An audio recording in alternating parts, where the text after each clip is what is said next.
मामला मीरा रोड का है, जहां एक 31 साल के युवक ने 2 सिक्योरिटी गार्ड्स पर सिर्फ इसलिए चाकू से हमला कर दिया क्योंकि वे उसका पूछा हुआ कलमा नहीं पढ़ पाए। पुलिस अब इस पूरे मामले की जांच ISIS कनेक्शन के एंगल से भी कर रही है।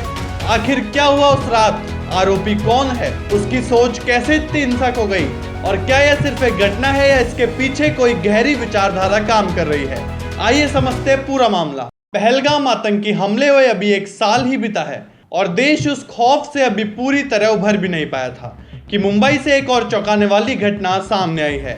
एक ऐसी घटना जिसने फिर से सुरक्षा व्यवस्था, कट्टरपंथ और समाज के भीतर पनपते खतरों पर बड़ा सवाल खड़ा कर दिया है।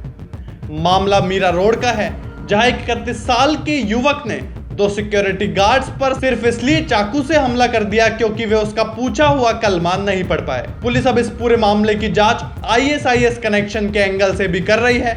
आखिर क्या हुआ उस रात, आरोपी कौन है, उसकी सोच कैसे इतनी हिंसक हो गई और क्या यह सिर्फ एक घटना है या इसके पीछे कोई गहरी विचारधारा काम कर रही है। आइए समझते हैं पूरा मामला। रविवार तड़के करीब 4 बजे मीरा रोड ईस्ट में एक अंडर कंस्ट्रक्शन बिल्डिंग के बाहर 2 सिक्योरिटी गार्ड राजकुमार मिश्रा और सुब्रतो सेन अपनी ड्यूटी पर थे। माहौल बिल्कुल शांत था, रात का आखिरी प्रहर था, सड़कें खाली थी और सब कुछ सामान्य लग रहा था। तभी वह आरोपी जैब जुबैर अंसारी पहुंचा। पुलिस के अनुसार वह कुछ देर तक गार्ड्स को देखता रहा और फिर उनके पास जाकर बातचीत शुरू की। उसने उनसे उनके नाम पूछे, फिर धर्म पूछा और दोनों गार्ड्स ने सामान्य तरीके से जवाब दिया। यहाँ तक सब ठीक लगा, लेकिन अगले ही पल माहौल अचानक बदल गया। आरोपी ने गार्ड से पूछा कि क्या वे कलमा पढ़ते हैं। दोनों गार्ड्स ने साफ कहा कि नहीं, वे कलमा नहीं पढ़ सकते। बस इस बात पर आरोपी अचानक भड़क उठा और उसने अपनी जेब से चाकू निकाल लिया। इससे पहले कि गार्ड्स को समझ पाते, उसने सीधे राजकुमार मिश्रा पर हमला कर दिया। हमला इतना तेज और अचानक था कि मिश्रा संभल भी नहीं पाए। चाकू उनके पेट में गहराई तक चला गया, जिससे उनकी आंतों तक को नुकसान पहुंचा।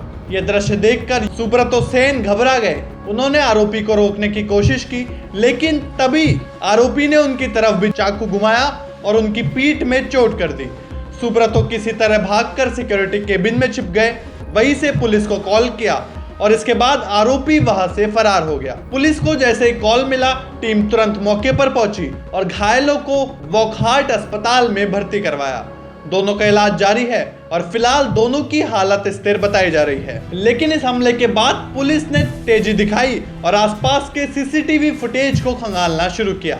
इन फुटेज में आरोपी की हरकतें, उनका भागना और उनकी लोकेशन ट्रेस हुई। पुलिस ने महज 1.5 घंटे के भीतर ही उसे मीरा रोड ईस्ट के नया नगर इलाके में उसके किराए के घर से गिरफ्तार कर लिया। यहाँ से मामला और दिलचस्प और खतरनाक हो गया। जांच के दौरान पुलिस ने पाया कि आरोपी जैब जुबैर अंसारी लगातार ISIS से जुड़े प्रोपेगेंडा वीडियो देखता था। उसकी ऑनलाइन हिस्ट्री में कई ऐसे वीडियो मिले हैं जो कट्टर विचारधारा से जुड़े हुए हैं। ऐसे में पुलिस अब पूरी गंभीरता से जांच कर रही है कि यह हमला सिर्फ एक गुस्से का परिणाम था या इसके पीछे कोई वैचारिक प्रेरणा, कोई उकसाव, कोई आतंकी कनेक्शन छिपा हुआ है।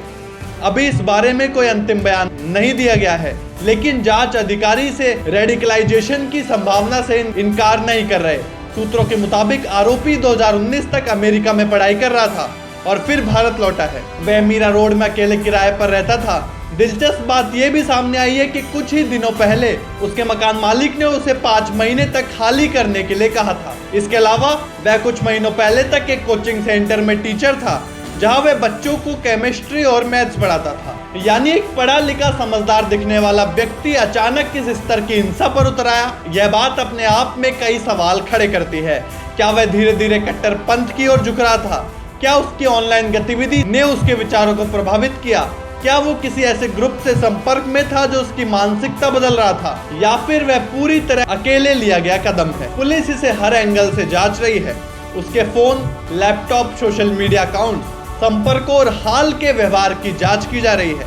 यह भी पता लगाया जा रहा है कि कहीं वह किसी ऐसे फोरम या ग्रुप से तो नहीं जुड़ा जहां इस तरह की विचारधारा फैलाई जाती है। इस घटना के बाद इलाके में दहशत का माहौल बन गया है। लोग ये सवाल पूछ रहे हैं कि आखिर सुरक्षा गार्ड जैसे आम लोग भी इस तरह के निशाने पर कैसे आ सकते हैं। धर्म पूछकर हमला करने की घटनाएं देश भर में चिंता का विषय बन चुकी है। चाहे वे जुड़ाव किसी भी मजहबी कट्टरपंथी से हो, इस तरह का व्यवहार सामाजिक ताने बाने को नुकसान पहुंचाता है और समाज में डर का माहौल बनाता है। बड़ी बात यह है कि आरोपी ने जिस तरह पहले धर्म पूछा, फिर कलमा, फिर हमला किया, यह सिर्फ अचानक हुआ गुस्सा नहीं लगता। इसमें एक पैटर्न दिखता है, एक सोच दिखती है जो इसे एक साधारण क्राइम से अलग कर देती है। अब सवाल उठता है कि क्या यह घटना अकेली है या इसके पीछे कुछ और भी है।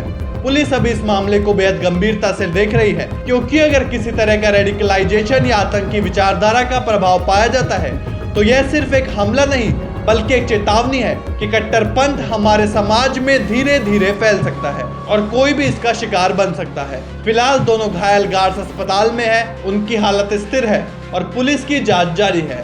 आरोपी जैब जुबैर अंसारी से लगातार पूछताछ हो रही है और अभी आने वाले दिनों में कई और खुलासे होने वाले हैं। यह मामला सिर्फ एक अपराध की कहानी नहीं बल्कि समाज में फैलते विचारों की भी कहानी है, जिसे समझना और रोकना बेहद जरूरी है। इस घटना ने एक बार फिर साबित कर दिया है कि किसी भी तरह की उग्र सोच चाहे किसी भी दिशा की हो, इंसान को हिंसा की ओर धकेल देती है। और जब यह सोच आम लोगों की सुरक्षा को प्रभावित करने लगे तो यह सिर्फ कानून व्यवस्था का विषय नहीं रह जाता बल्कि समाज के लिए एक बड़ी चेतावनी बन जाता है। इस मामले की जांच किस दिशा में आगे बढ़ती है, क्या क्या खुलता है और इसका समाज पर क्या असर होगा, इस पर नजर बनी रहेगी।